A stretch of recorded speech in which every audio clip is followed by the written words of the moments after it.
Hey everyone, just popping on here real quick to give a bit of a trigger warning. I didn't realize that there was going to be some mentioning of the Robert Pickton case.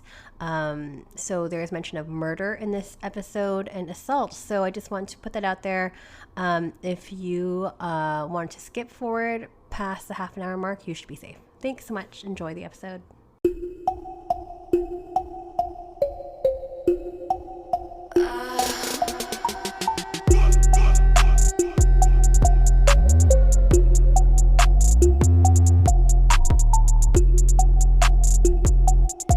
Everyone, welcome back to another episode of Stripped by Sia, your podcast for strippers, sex workers, and all the fancy naked people in between. Welcome back.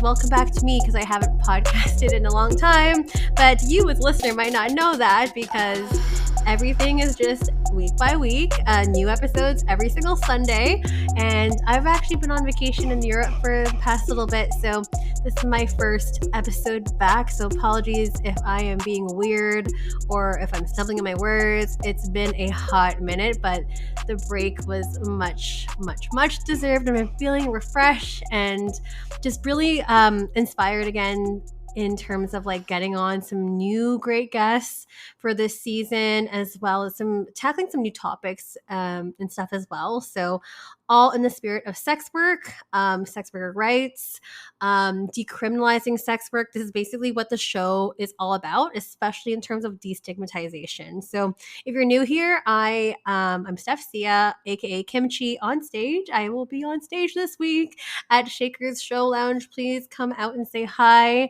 Come by dance with me, or come by dance with me and tell me how much you love the show. I've had people do that. It's been awesome. I am a stripper. I'm a content creator. I have been doing this podcast for the past 3 years, talking about my experiences in sex worker land, I guess, and bringing on different guests to provide really transparent perspectives when it comes to sex work, because our work is really just misconstrued. People don't understand it. People don't understand us. And yeah, I'm just trying to do my own part in terms of like breaking down barriers. So that's just a little bit about me. I just want to do a quick little shout out to my Patreon subscribers. So the usual, we have people in the top tier and second tier here. We have Snoo all the way from Germany. We have Jay Suncern right here in British Columbia, Canada. Justin Erickson, who is from Washington. Hello. Rub Sarkar, who is also from BC. And we've got some new subscribers. I actually don't know where you're from, but hello to Selena Money and Ted McGuire. Thank you both so much for, subscribing and supporting the show. The website is technically alive. I just have a lot of work to do and kind of debating on where to go from there in terms of if I want to do all the work myself or outsource at the moment, because it's a lot of work, but that's where all your money is going. That's what's keeping this alive. I just want to say thank you to that. There's also different tiers that you can subscribe to, lower than that, all for the price of a coffee. So check it out. It's patreon.com/strippedbysia. And of course, another big shout out to skyhawkafterdark.tv. I'm also a part of this collective of adult industry vidcasts and podcasters. They're doing some really great, amazing things. So check it out, skyhawkafterdark.tv. Okay, enough of all the things like that. Hello and welcome. I am so excited to start interviewing today. It's just been so long, and I wanted to introduce our guest for today. First of all, the topic today is going to be an interesting one, and I'm really excited to collaborate with this person. So this person actually contacted me, I guess, a few months ago. Maybe it was over the summer. I can't even remember what the timeline was anymore, but basically this person contacted me and wanted to collaborate with me in some sort of way. So we did that on her end, and I'm just like, well, of course you have to come on to the show because I would love to love for you to talk about everything that you're doing in the world when it comes to allyship. So this episode is about allyship, and especially within the academia sphere. Of course, if you haven't listened to the show for a long time, you'll know that I've brought on, different professors from various schools of thought and schools across Canada and the USA. So this is going to be a different kind of perspective. And of course, if you are in the community, you'll know that a lot of sex workers have PhDs, very smart, intelligent human beings. So I just really want to share this perspective because the guest who's coming on today is really passionate about sex work advocacy. And this person is not a sex worker, is not, I guess, part of the community, quote unquote. So I feel like sometimes it can be really intimidating for people that want to get involved and just don't know how to get involved, don't know where to start. So she'll be drawing on her own experiences as a PhD candidate, and how harmful sometimes academia can actually be towards sex workers when they're really trying to support and do research and do the good that way, but sometimes the way that they conduct research can be damaging. So we are going to be talking about topics like that a little bit today, and just in general how you can be a better ally and how you can actually support sex workers and remove your bias. So enough of me talking. I want to bring on the sex work historian, aka Evania, on to the show today. Evania, are you there? Yeah, I'm here. Hi. Hi. That was such a long Hi. intro. It was a good intro, and I'm sure as you can remember from our collaboration, my intro was not short.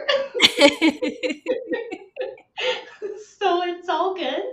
But if it's okay with you, I would actually like to start with a land acknowledgement before I get into a little bit of or get into some of about myself and Totally. introduce myself. Absolutely. And Okay. like for those who are listening, and who are those for those who are not based in Canada, where this podcast is based out of, land acknowledgements are really, really important, especially in our country. And Ivania, would you be able to share a few words for those who don't know what a land acknowledgement is and the significance, maybe the importance of it? Sure, of course. So, in Canada and the United States, and as far as I know, parts of Australia as well, because land acknowledgements actually originated in Australia, but they originated from Indigenous communities there as a way to say, hey, settlers, acknowledge that you're on stolen land. And so that's essentially what land acknowledgements are. Now, they are important to do, but as a side note here, you have to accompany these with action. So I highly recommend, in addition to, situating yourself on the land you currently reside on, also possibly maybe donating to movements such as Land Back or Idle More, which focus specifically on decolonizing. So just taking the land back literally. Um, well, not like literally, land back doesn't mean kicking people off the land. It just means giving the indigenous peoples of this land the respect and dignity they are owed on this land, and of course, giving them a say in what we do with this land as well. So that's all that means. So I highly recommend, in addition to that, actually donating to these movements and other local organizations. But yes, in many Canadian academic and public offices, land acknowledgements are common ish practice, and they're supposed to for those who need to. Because not everyone on this land is on stolen land. It is stolen land, but not everyone on this land is on stolen land. So it's time for us who need to recognize their position on the land that they currently reside on and what this means for the Indigenous peoples of that land. I want to acknowledge that I'm currently advocating with, and alongside others on a land that is not mine.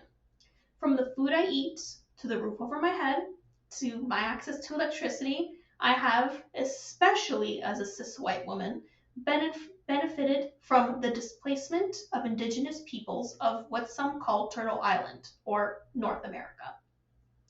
I acknowledge my presence on the traditional territory of many indigenous nations, The area I currently occupy, known as Toronto or Toronto, has been caretaken by the Anishinaabe Nation, the Haudenosaunee Confederacy, and the Huron-Wendat.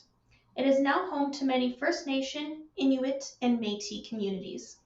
I'd also like to acknowledge the current treaty holders, which are the Mississaugas of the Credit First Nation.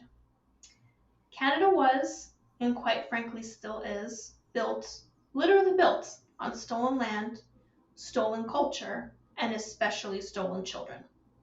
This rather blatant and painful reality should no longer be ignored by those who not only benefit the most from it, but have the power to do something about it. No more. It's time for land back. Excellent.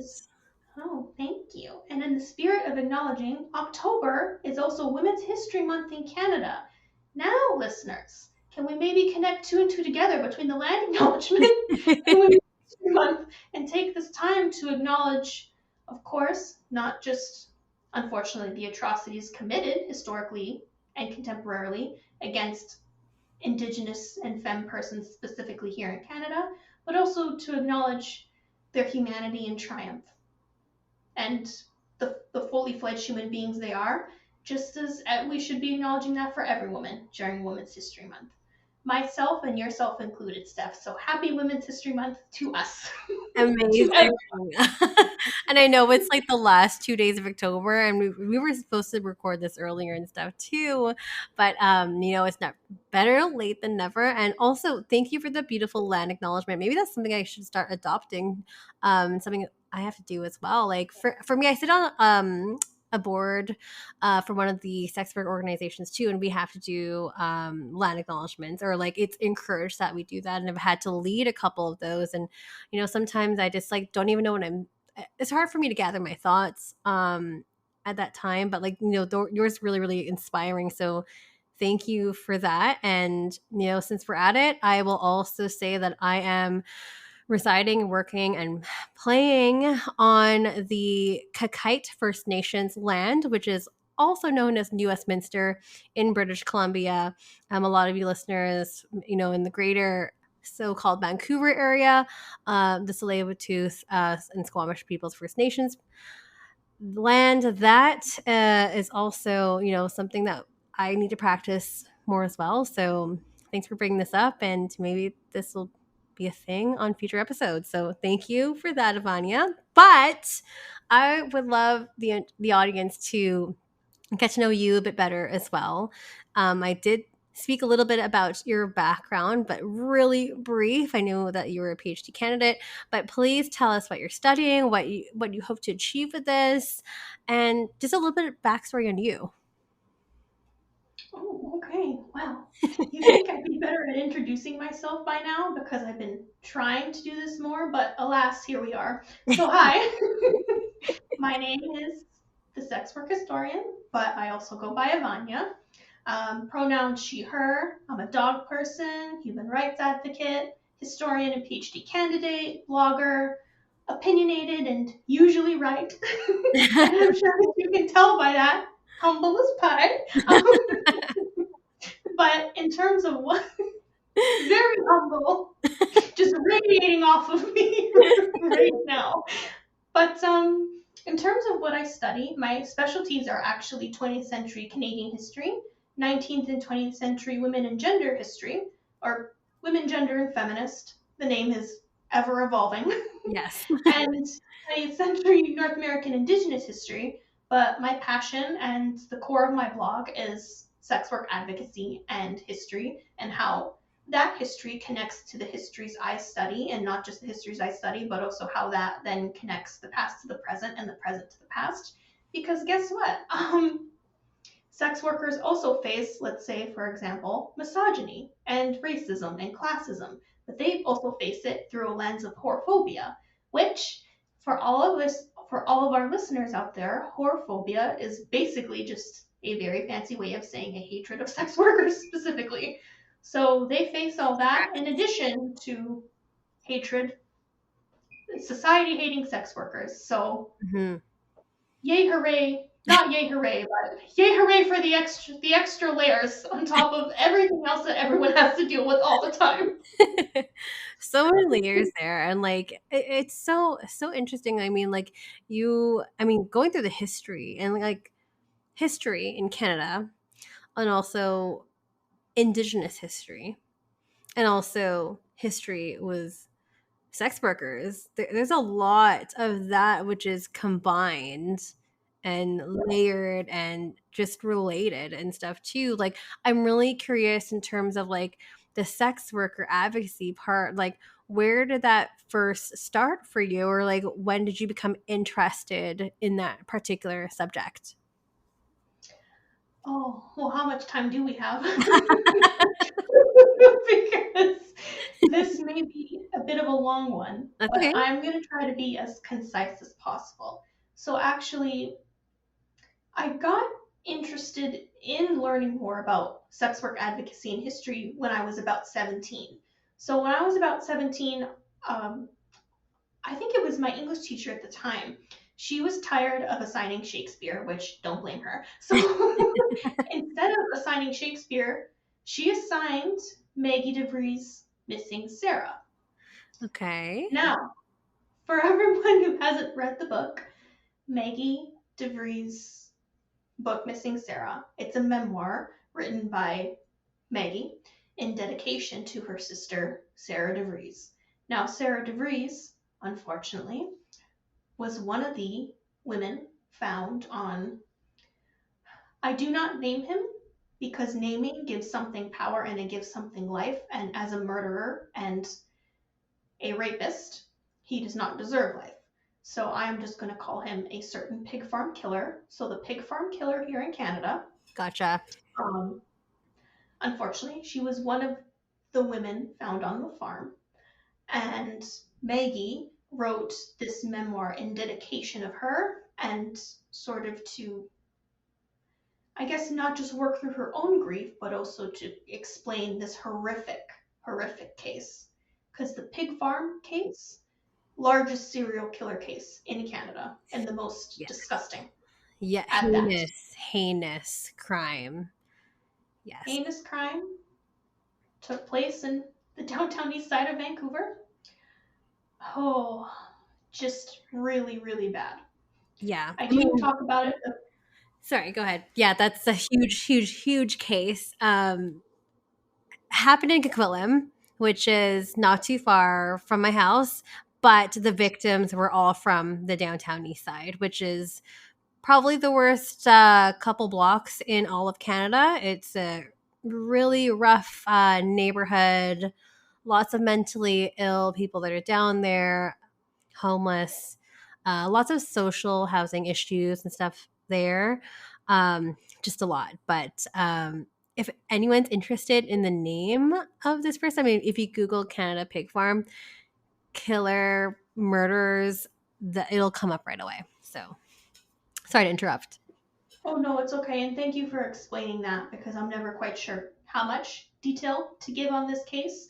And it's always hard, as a side note, when explaining cases like this, because as you know, more often than not, in general, when it comes to serial killers, they are more glorified than they ever should be. Yeah. But especially when it comes to sex workers, and in this case, Indigenous sex workers, Yes. their names become obscured, and they are not the names I want obscured. In fact, if I can name some of these women now, I would like to, as a Sure. form of acknowledgement. Absolutely. So instead of giving Pigman any more time of day, because amongst many other things, he deserves to fade into obscurity, Yes. because he is still living and breathing, and the women he took from this world are not. And that is the biggest tragedy of all. So I'm going to name their names that have been officially named. Don Cray, so I named Don Cray, Sarah DeVries, Serena Abbotsway, Diana Melnick, Mona Wilson, Andrea Joesbury, Brenda Wolfe, Georgina Papin, and Marnie Frey. Now, those are the official 9 women that, because officially 9 charges were held against him Yes. from 26, it went down from 26 to 9, and he claimed to have taken the lives of 49 women. So considering the way that sex workers are treated in the downtown east side, especially by police, I hate to say it, but I probably would be inclined to believe it's a much higher number. Oh, But absolutely. I would like to name those women because he took their lives. Totally. And And just a note on that, like, I mean, these types of crimes against sex workers, especially those survival sex workers down on the downtown east side, like that goes severely underrepresented. Severely. So yeah, I would also imagine that number to be much higher. yeah, and again, another side note: since the 80s, since the late 70s, the number of missing sex workers, I mean, across the country, but particularly in Vancouver, had been on the increase, and Vancouver police, since that time, have done nothing about it. The downtown east side has been in a missing sex worker crisis since the late 70s, early 80s, and police consistently refuse to do something about it. And because of that police dismissal, in addition to more often than not them being the brutalizers themselves, is part of the main reason as to why a certain pig farm killer had an alleged nearly 20-year spree. So Crazy. that's something people need to think about very Absolutely. heavily. Mm-hmm. But to a group of 17-year-olds, my English teacher assigned this memoir. And Sarah, I couldn't relate to a lot of the personal experiences Sarah had.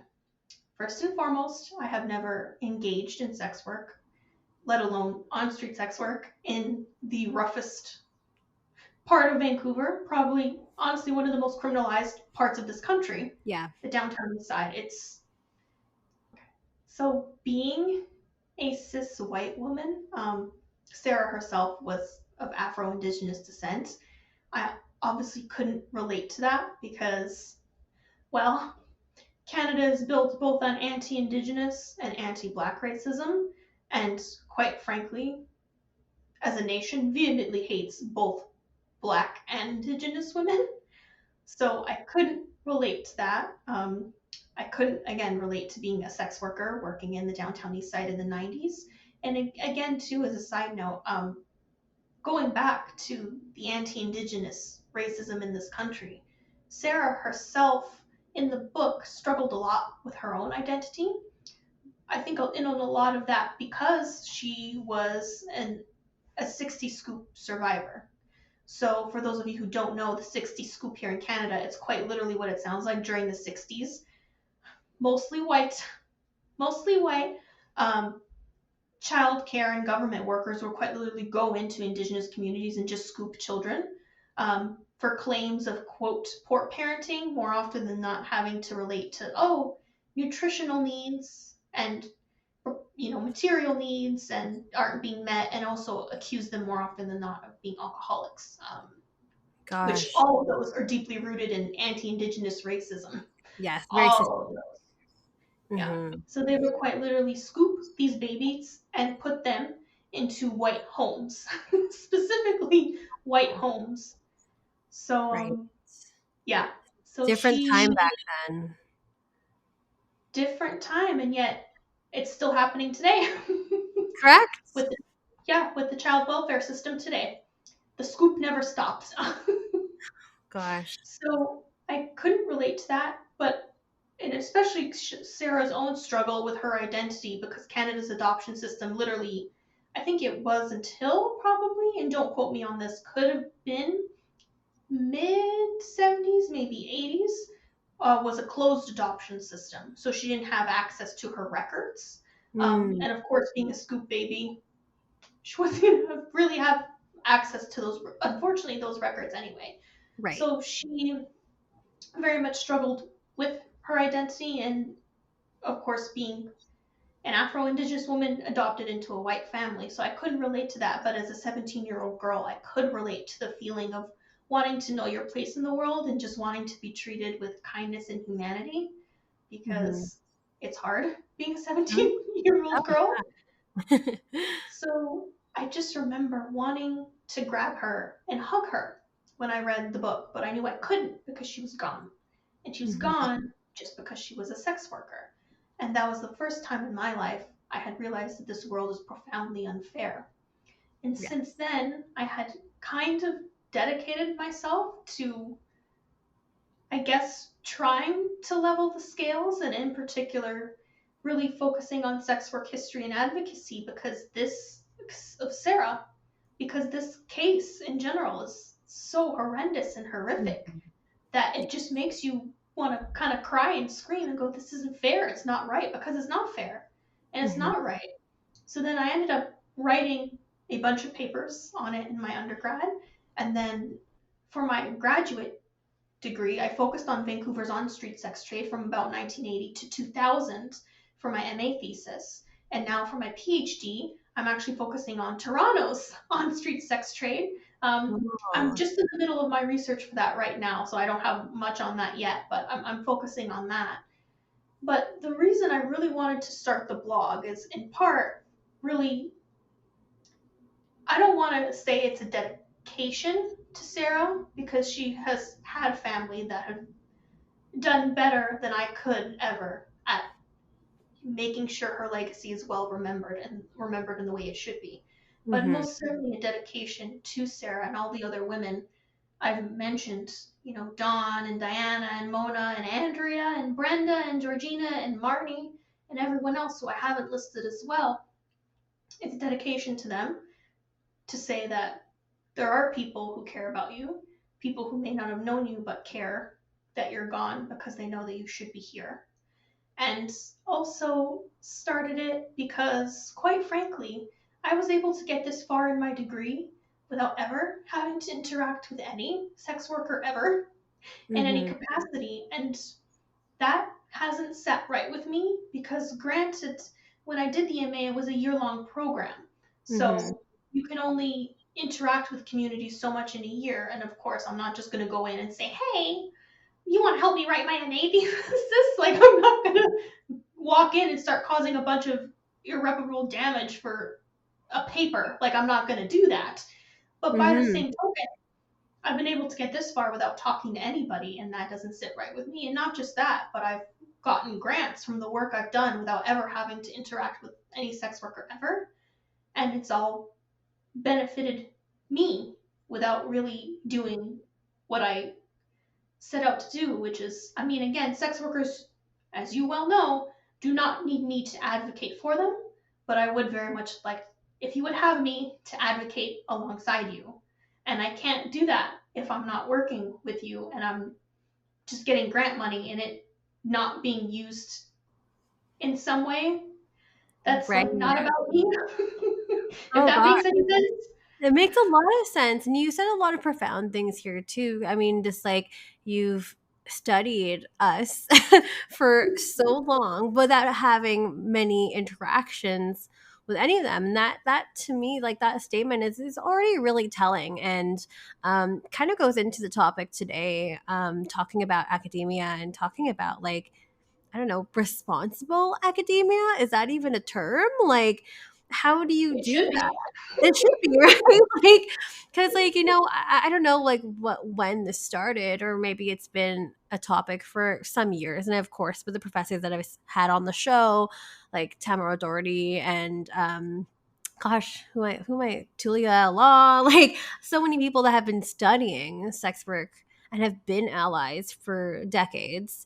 Um, Sex work has been like such a hot topic, and oftentimes, or maybe this is just my own observation, sometimes I just feel like we are like just a topic for so many researchers and people in academia. So like how, and like I always hear, and there's always call outs from said master students or people doing their PhD, call outs for, we're looking for participants, people like that work in sex work. We're looking for escorts. We're looking for this. We're looking for that. And people have lived experience.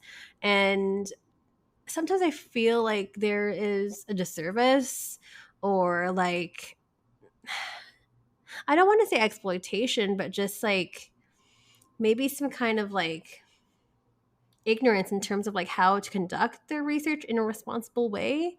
Maybe I'm just rambling on at this point, but do you understand what I'm saying? I understand exactly. And no, you used the right word. It's exploitation. Because surprise, surprise, the academy runs on labor exploitation, which I'm sure a lot of our PhD listeners, especially our sex work PhD listeners, know exactly what I'm talking about. Yes.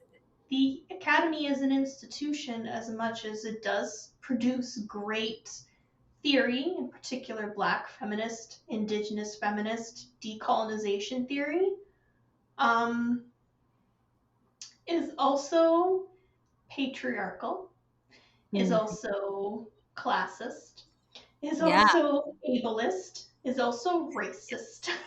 It's Yes. everything under the sun. And it runs, I hate to say it. Actually, you know what? I don't care. It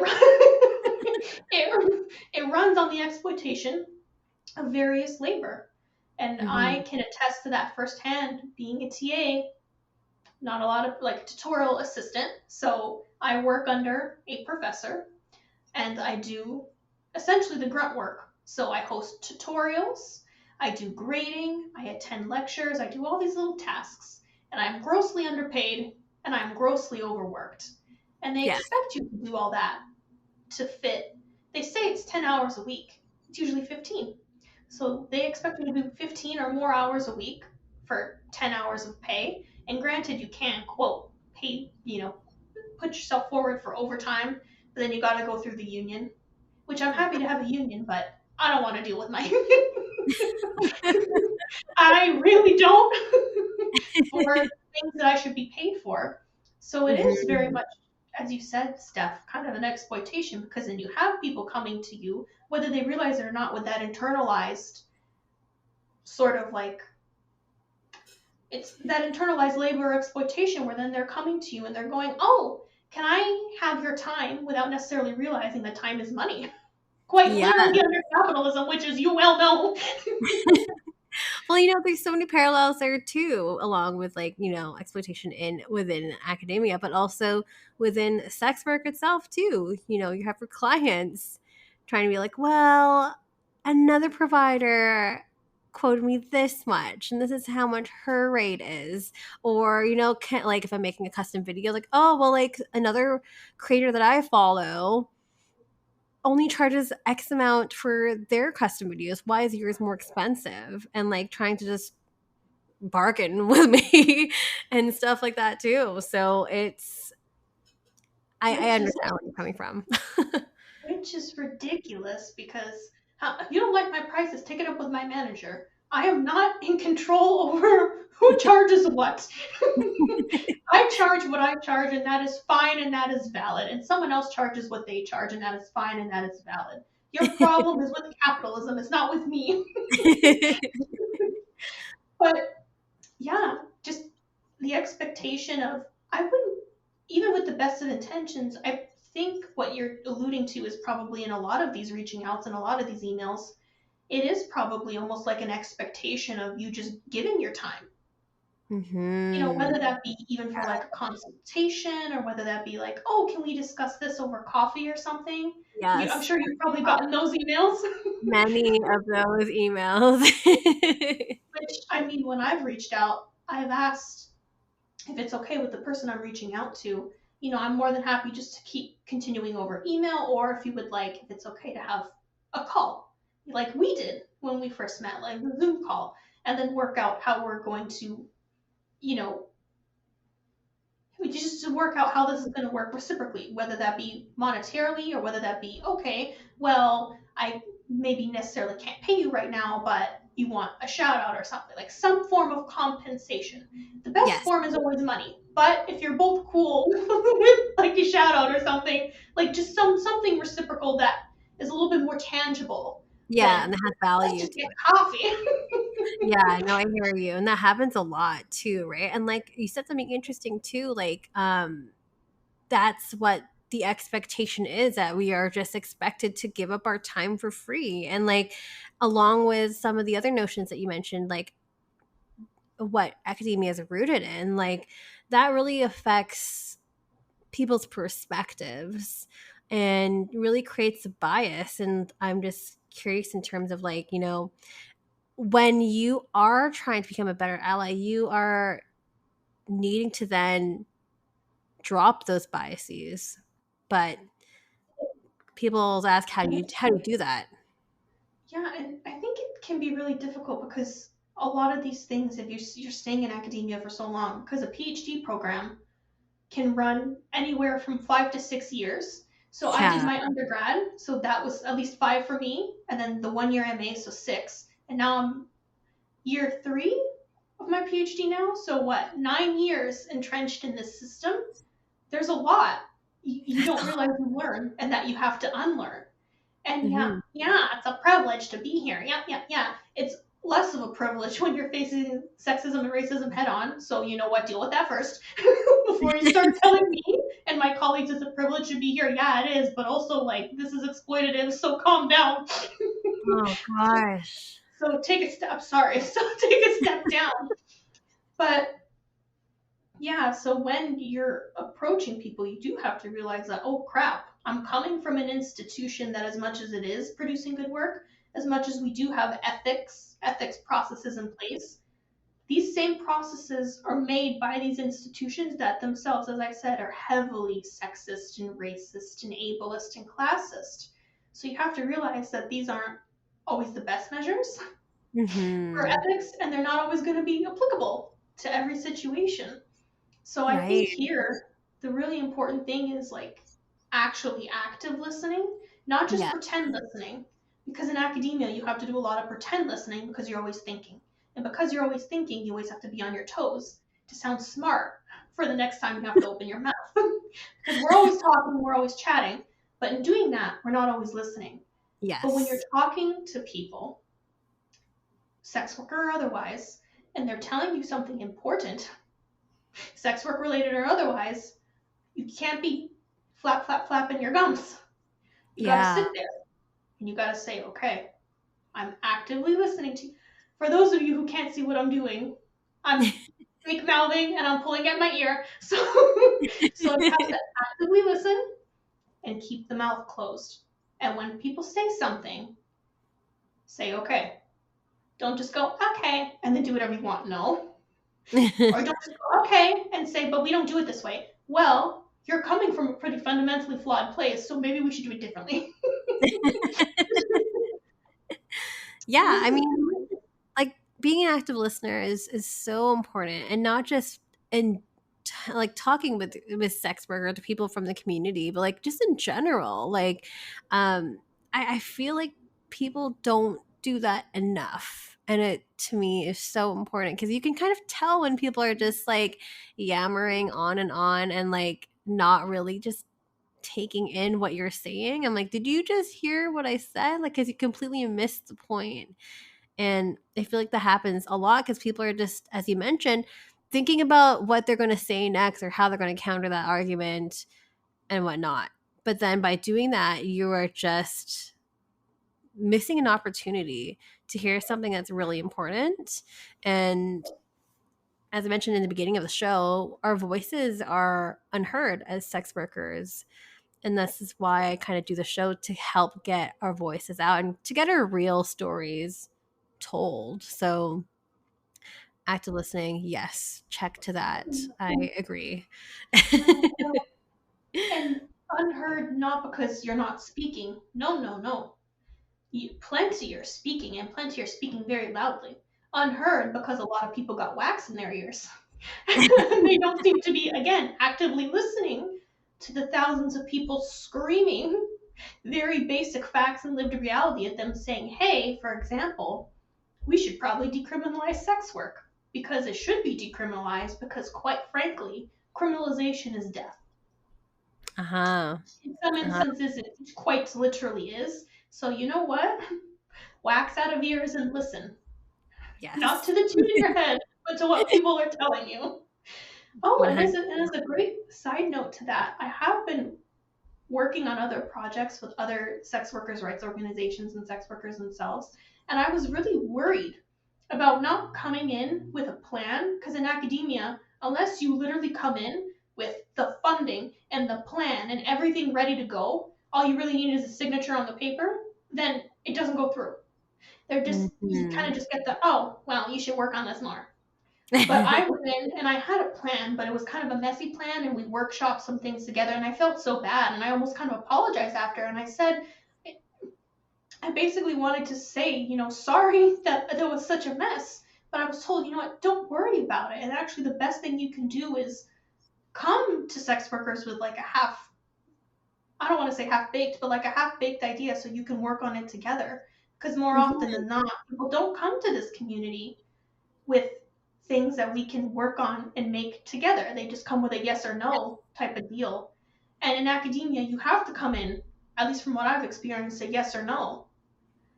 But then Right. again, as I said, the way academia runs itself is pretty fundamentally flawed. But then again, the way society runs itself is pretty fundamentally flawed. So when I heard that, I was like, actual community building, like actually letting people talk and let's figure it out together. And if it's messy, it's messy. And if you're willing to work on this with me, I'm willing to work on this with you. And that's the most important thing. Like actual options and making people feel like they have actual options and not like they're your dissertation and you're my thesis. You're not changing. No, no, no. Yes. People are not thesized, thesises. People are people and things will change, and that is okay. Well, that's really interesting for you to mention that because, like, that I think that's important to say because you want to have, or you want to be able to have the opportunity to actually have a true collaboration, and for you to, as you mentioned, to work on whatever you're working on together, not just like, okay, I need you to fill in and bring me what you know, and that's it.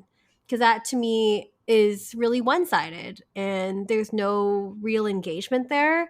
There's no real collaboration, and you're not really involving the person, in this case, a sex worker, in like your research. So I'm so glad you brought that up because I feel like sometimes that point is often missed. Many, And if many someone times. is willing to give you their time, which is precious, then take it. Don't just say, it's done. I just need your signature here, here, and here. No. See, I always thought that was wrong, but then academia is like, no, no, no, signature here, here, and here. And I'm like, Ah. oh, okay, that still feels weird. But then when I went to like actual human beings, they were like, no, we want to work with you. It's fine. Let it get messy. It's okay. We got like a million and one things to do. We're running an organization. We're working full time. Like, come on. It's fine. But also, like another point that you're mentioning, like when we were discussing this pre-recording, but also like talking about like learning from those who have been in this industry longer. And like your point was like not doubling down. Do you want to kind of go into that point? Oh, yes, please. So, in this environment, in the academic environment, from what I've experienced, again, this changes depending on like what you study and where you study. So I am talking specifically from Western perspective, English centered. So just being English speaking colonial language in the Western world already differs from a lot of other places that produce academic knowledge that are further away from quote the knowledge centers, which is mostly Britain, Canada, and the US. Right. Yes. Correct. Yeah. So my experiences may differ than from some others. But from what I've encountered in academia, you have to constantly defend yourself. You're constantly when I actually do my dissertation, you have something called a dissertation defense. I will literally have to defend my work in front of a committee, in front of a crowd of people ready to judge Intense. your work right in front of you. So That's you're constant. terrifying. It, it's usually fine. Sometimes it's a formality, but sometimes it's not. So it's not as fun. So it can be terrifying. And, you know, during conferences and when you write your papers and stuff, it's called critique. So people go over, they review it and critique it. But you also have to remember too that this critique sometimes itself can be rooted in that same sexism and racism and ableism. And the critique in academia, as a lot of academics can attest to, it can be mean. Mm. Academics can be really mean. So you're in this environment where you're constantly having to defend yourself for everything you do. So, of course, when someone whether the critique be valid or not broaches you, and whether you realize it or not, you're kind of on the defensive.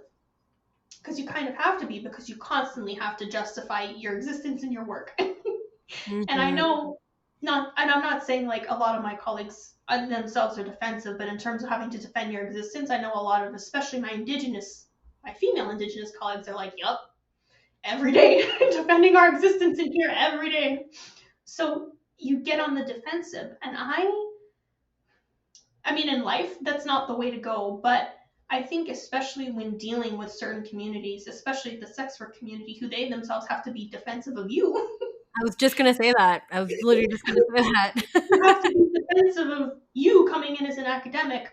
You can't have the double down response. So I recently did a blog post for September where I talked about Canada's current sex work legislation, and I related it back to its predecessor. So the Protected Communities and Exploited Persons Act, or Bill C-36, is essentially, I argue in this post, is the same as its predecessor, Bill C-49. The only real difference is one was made in 2014 and one was made in 1985.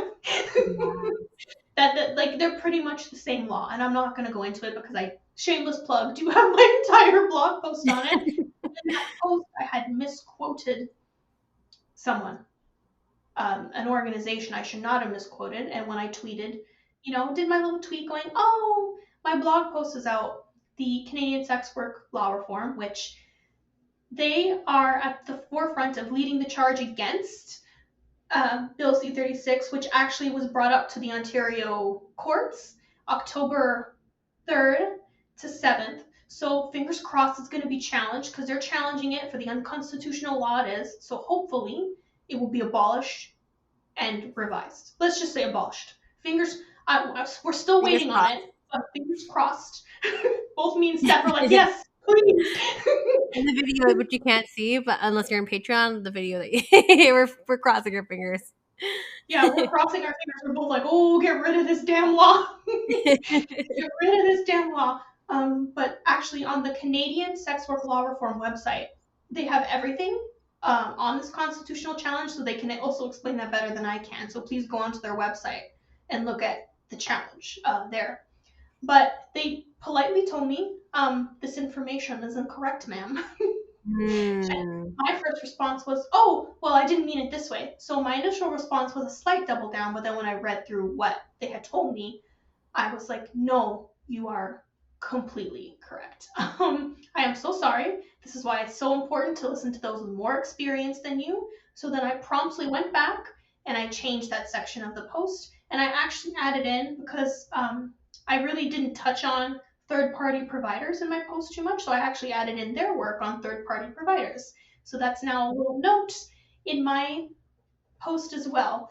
But to make a very long story short, when someone says you made a whoopsie, this is very important, that this should be addressed, you address it. And especially because they didn't need me coming in there, because this was, I think, middle of September. They did not need me coming in there 2 weeks before their constitutional challenge being like, yuck, yuck, yuck, look what I did. Yeah. Please, Canadian sex work law reform. I did not come in with disrespect. It really was a mistake on my part, but I understand. You really did not need my perky little ass running in there going, look at me.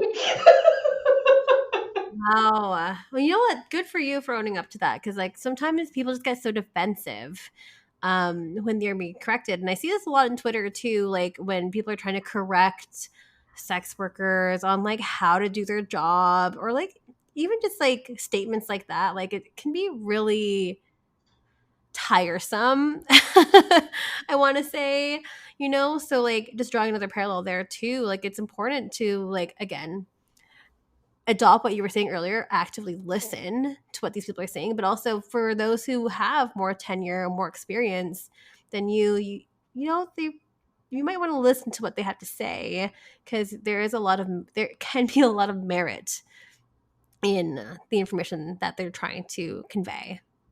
And it wasn't a small error. It was a big error on my part. This happened to be the section where I was talking about how colonization impacts all of Canada's laws, and especially, bills C-49 and C-36.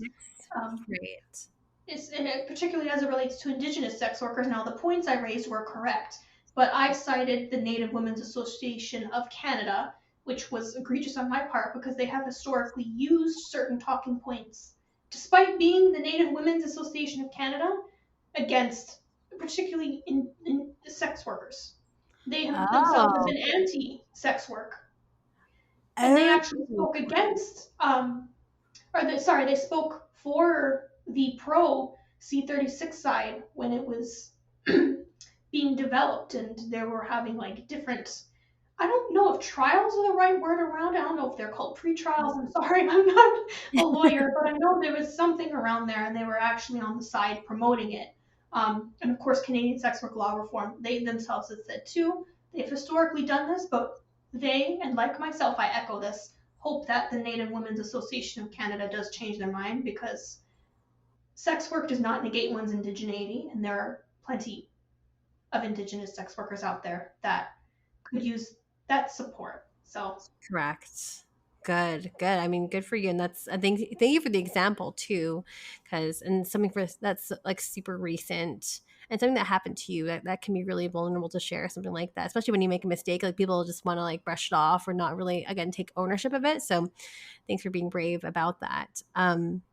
Another point that you mentioned again in our notes, just talking about funding or sometimes lack thereof when it comes to academia, and like something I had touched on earlier too was just like, call for participants, and it being no like incentive, but like, and it's not about the incentive, it's not just about being paid, but it's also mostly like the time and like how valued the information that we have, and like the willingness for us to share that, that to me is what's more important about an honorarium. So I feel like an appropriate way for those who are in academia is to provide something along those lines, or as you mentioned earlier, like trying to negotiate what would be appropriate for any sex worker that you're using for your research. But feel free to go into that point. I know you have some stuff to say on that. I definitely do, because academia runs on paying very little to various people. It runs on labor exploitation, and quite frankly, I've been expected to do things basically for cookies and donuts. Oh So my I gosh. wish I was. I'm only half joking, Steph. I believe you. I do it for the prestige. Okay, I can't eat prestige though. I can't pay my bills with prestige, so I don't know what we're doing here. But a lot of times in academia, it runs not just on labor exploitation, but on volunteer labor, which granted, you pat your resume with it, so you do get something with it, and you learn valuable life lessons and make friends along the way. But I hope everyone can hear the sarcasm in that. But, you know, time is money, and you should be compensated more materially for your time. And I think a lot of times with academics, again, it's that assumption of, oh, people just volunteer their time. And even me sometimes, I'm like, oh yeah, people just volunteer their time, but that's something I have to unlearn, because I've been expected to volunteer so much of my own labor in and outside of the classroom. So when working with Mm. various communities who, quite frankly, are exploited by people just waltzing in there when they are being paid, or attempted exploitations when they're already being paid, it's not a good look to come in and say, well, your reward is being in my dissertation. Okay, but is it? Sorry, I'm making a face. Is it a reward to being in something that, while it is contributing academic scholarship, is more often than not just going to sit on a shelf and collect dust and not really be dispersed into the general public? Because academia loves to gatekeep too behind a paywall. Oh my gosh. Yeah. Truth. So, so yeah. That's a So huge thing. I mean, you're valuing yourself a bit highly there. Maybe I want to be in your dissertation. So it's really important, I think, to come to people respectfully, making sure mhm. that they know, like, you really don't want to take up too much of their time. And if you are working reciprocally, then you do value that time and making sure that they feel like their time is being valued and that they're being compensated in some way. Again, money is best.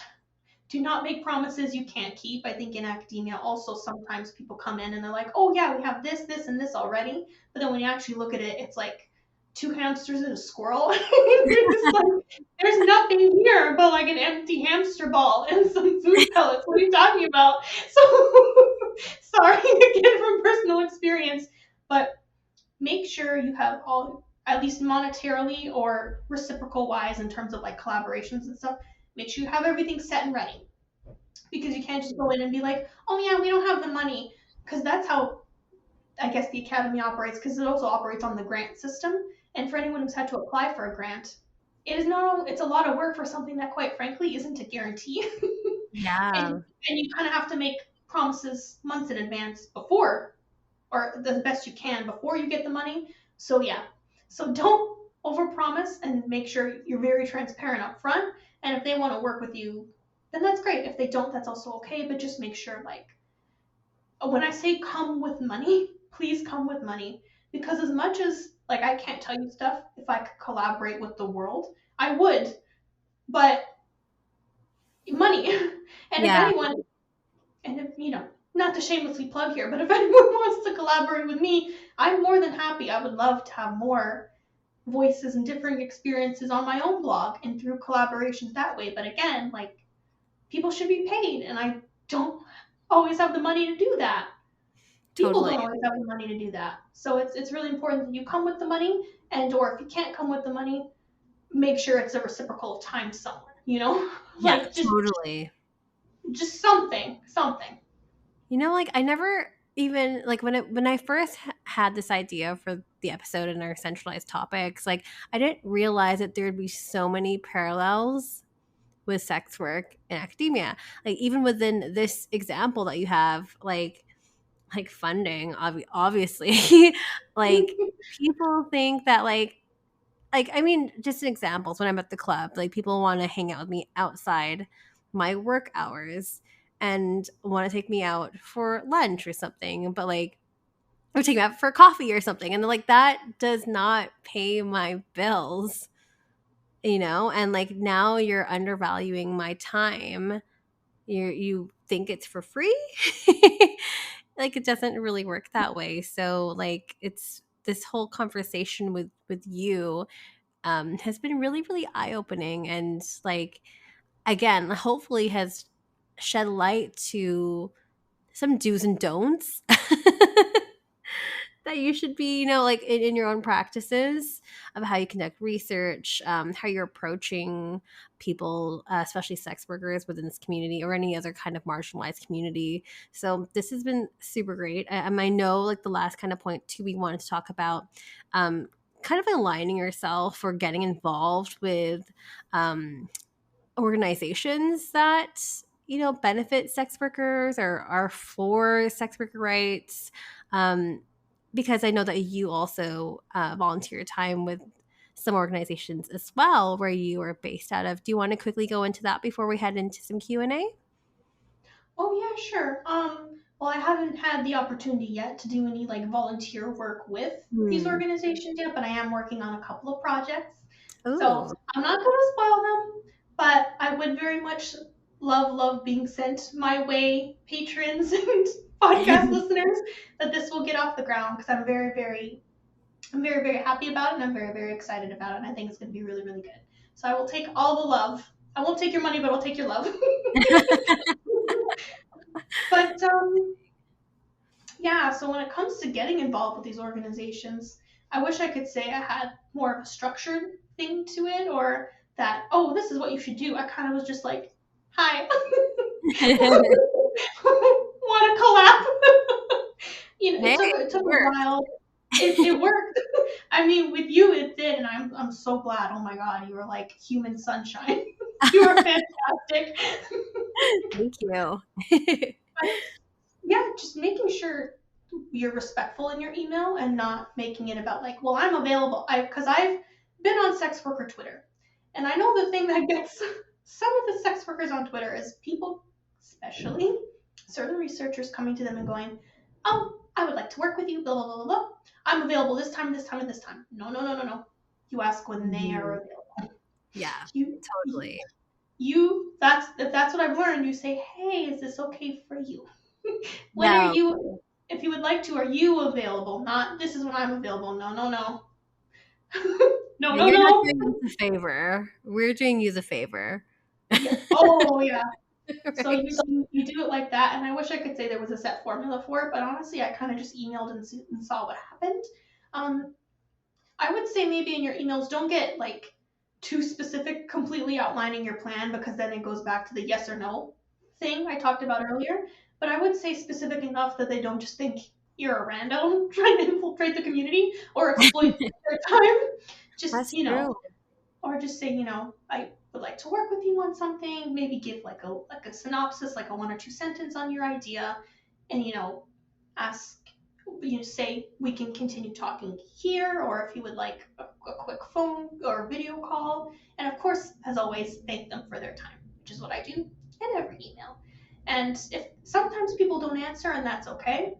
It's okay, because they get plenty of emails like this on the daily, and I don't blame you for not wanting to deal with researchers, because I don't want to either. And then sometimes you do get an answer back, and that's great. And sometimes you don't, and that's okay. Yeah, You gotta be totally. okay either way. That's a great like attitude to have about it too, because like as you mentioned, like there's so many people trying to infiltrate our community, and we are quite protective or about our community as well. So um the reason I responded to you is because of how eloquently like you contacted me, and I was like, okay, it's not just some rando person, not some creep dude or something behind the computer. So I would say like words definitely do matter in terms of like how you're conveying yourself and how you're communicating. So that everything you said to me, like basically what you outlined here, is exactly what you said in your message. So it works and sometimes it doesn't work, and sometimes we're just busy and we just don't have the capacity to take on new projects or be involved with anything else, and there's do not get offended by that is what I'm trying to say. And it's Yeah. okay. Our academics out there, we know what being busy looks like. We know what not answering an email for 2 months at a time looks like. You can't be being all offended when it's happening to you. Grain of salt and all that. Well, Evania, I think it's time for a couple questions from the audience. If it's okay to move Oh, on to that, which I think is really cool. It's just two questions that came in, but I think they're also really big questions as well. So why don't we do that? Question number one is, in your research, how have you been able to get in contact with sex workers? Oh, well, actually, in my research, I haven't been able to yet. Mhm. For the blog, I have, but for my research, I haven't. And I've actually kept that purposeful. It may Mhm. change as the writing goes along. I mean, the dissertation process, the writing itself can take 2 to 3 years. Oh my gosh. I I know. I must be a masochist because I've signed up for quite the time here, haven't I? But I haven't really had a chance yet. I would love to if the opportunity arises, but I haven't really had a chance yet to do that with my research specifically. And in particular, as a historian, for my dissertation, at least right now, I'm very much looking at descriptions of sex workers in the archive and sex workers' voices in the archive, and sort of how the city itself is shaped by what we can find in the archive, and especially something called like liminal spaces, so spaces in between spaces, so trying to find where sex workers fit and how they shape the city within this space within a space. It's not very well developed right now because I'm still working on it, That's but okay. because I'm workshopping that idea, I'm just kind of going through a lot of archival sources, which is all well, great, and good. And because being a historian, and depending on what you study, you may not ever have to interact with people. But yeah, I think it might change if someone is willing, who would like to work with me. Um, Depending on, maybe I can find someone to contact either through some of the archives I'm looking at, But again, I think the same thing would apply as within my research. If I am going to be reaching out to people, probably to tell them exactly what I'm doing. Probably with this, I would be more specific to say, hey, this is my thesis in particular. Just because I don't want to say more set, but it is going to be more set, and it's not necessarily going to be. I don't want to say. I mean, I definitely want their voices and their input in there, but not a collaborative project in the same way I would do it as I would do on the blog. Um, Right. but Maybe say approach. yeah. So I would definitely just approach them, tell them what I'm doing, maybe a little bit more specifically, ask them if they would like to maybe do an interview or if I could pick their brain for a bit. And of course, hopefully pay them for their time. When it comes to things like this, usually it's like, oh, we can talk over coffee, but if I could, I'd probably use some of my grant money to be like, yeah, hey, I can pay you for a little bit of time and we Yeah, no, can that's a good plan approach. something that way. Yeah, I mean, like, so with some of the master's students and PhD students that I've worked with personally, like, they were recommended to me with some of the professors that I've guest lectured in some of the universities because, like, I know that some of them and some of the topics that we've worked on in the past, it's been really difficult for them to get in touch with like actual sex workers because one, like I was saying, like how our community is really protective and like how who we're giving this intel to. So sometimes it's really hard to get that in, first of all. But like this person, the one I was recently working with, also had like some honorariums that they were able to. They had a budget and stuff that they were able to compensate these sex workers for their time. So I think that was a really, really great approach to do that and to involve them within the research. So just an FYI. But another cool question. Oh, sorry. Do you have one more thing to say there? Oh no, yeah, I was gonna say I kind of purposely, as much as my training informs the blog, I kind of purposely do keep my work separate from the blog, just because of, Mhm. for me personally, I found it really hard to reconcile the way academia does things with the way I want to do my activism. So I Mhm. purposely try to separate them, just because I don't want to academia up something I find really important and really care about. Not that there aren't, as you well know, plenty of academics who have been able to successfully bridge the two. I just think as of right now in my career, I'm still grappling with that. Mhm. So not to say I wouldn't involve sex workers again in my dissertation if anyone would very much have me, but I think my advocacy in my blog is probably where I want to make the most change that way. And it's okay to do it like that. And who knows, maybe I'll end up changing my mind completely later, but I'm just Yeah. having difficulty reconciling the way academia does everything and the way I want Yeah. to like treat human beings as human beings.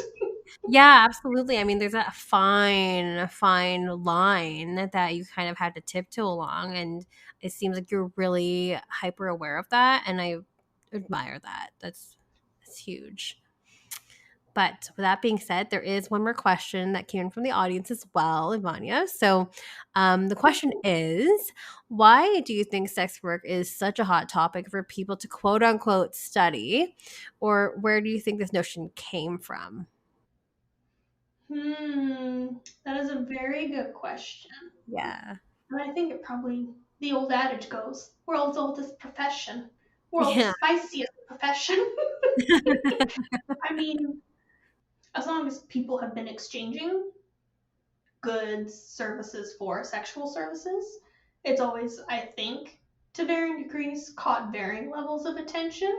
Of course, there are always exceptions to that, but as far as I've been able to study, it's always kind of been a hot button topic. And I Totally. think, in particular, it's something that while you would think it would be taboo, I think it is in many respects still taboo in academia, certain topics of Mhm. sex work.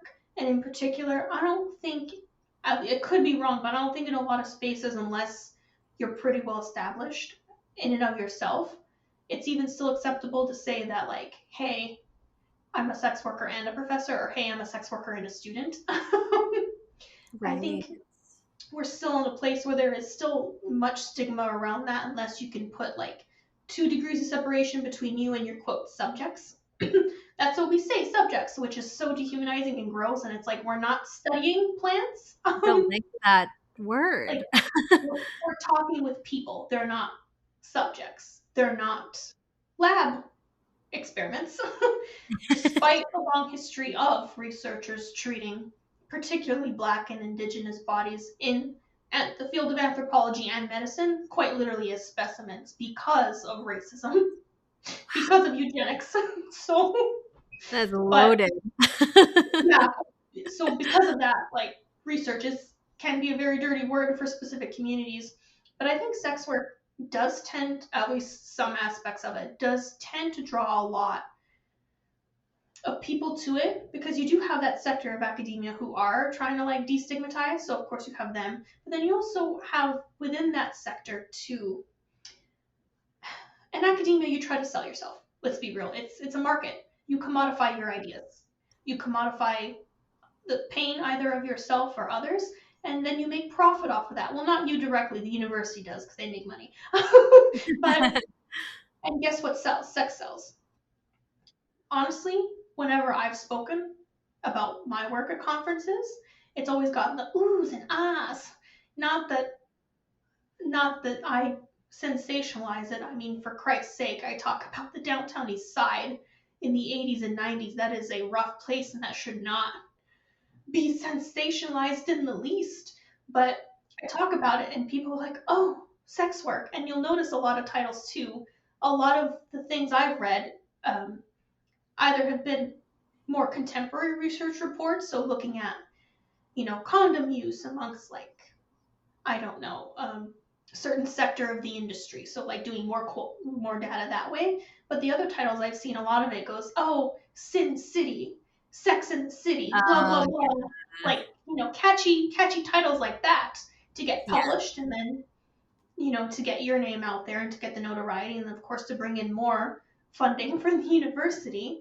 right. So it's catchy topics, and quite frankly, even when you're talking about, like, let's say, even different aspects of the trade, like stripping Yeah. or porn, that, as much as I hate to say it, in some respects can be a little bit more glamorized than Oh, on-street definitely. sex work. Oh, um, absolutely. I'm sure you know that those tropes, you're either in need of saving or a hooker with a heart of gold. The hooker with a heart of gold.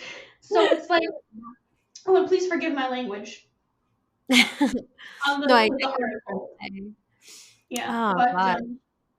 yeah, so something that can be, I hate to say it, sanitized and sensationalized enough, just to be scandalous enough that you can kind of like sell it, but not scandalous enough that you have to do something about it.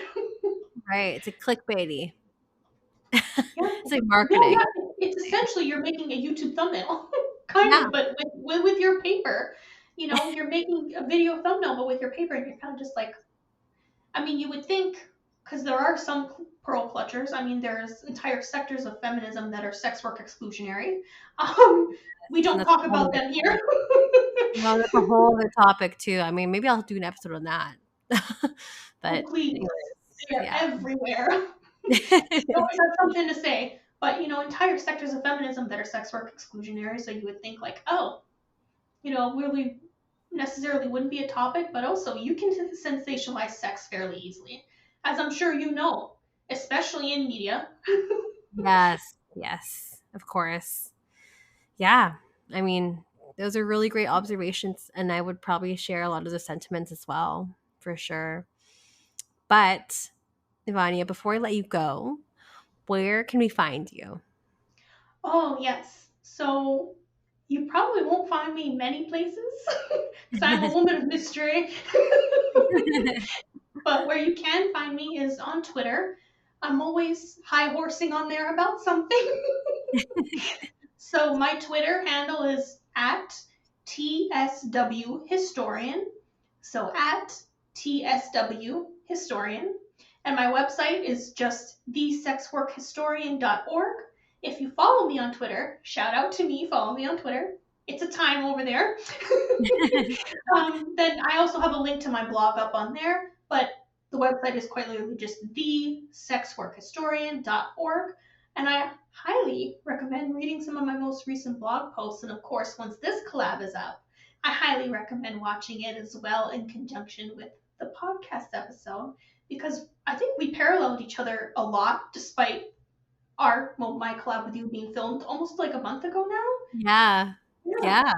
We picked a good Some one. good nuggets in there for sure. So perfect. So everyone be sure to give Evania a nice like, a nice follow. Be sure to read her blog. Lots of really great nuggets on there. And for everyone else listening at home, it's new episodes every single Sunday. That drops at midnight in my time, Pacific Standard Time. And yeah, don't forget to like, share, comment. Comment. Now I'm talking about my YouTube. Don't forget to rate 5 stars and write a review is what I'm trying to say. And subscribe to the show. And if you're interested in supporting monetarily, it's patreon.com/strippedbysia. And that's pretty much it for today. Thanks, folks. Thanks for listening, and thanks so much, Evania, for joining me today. Really appreciate it. Thank you for having me. Thank you. Bye. You're listening to Stripped by Sia, hosted, produced, and edited by Steph Sia. Music by Ted D. Graphic design by Maria Bellandarama, and photography by Ian Daverin.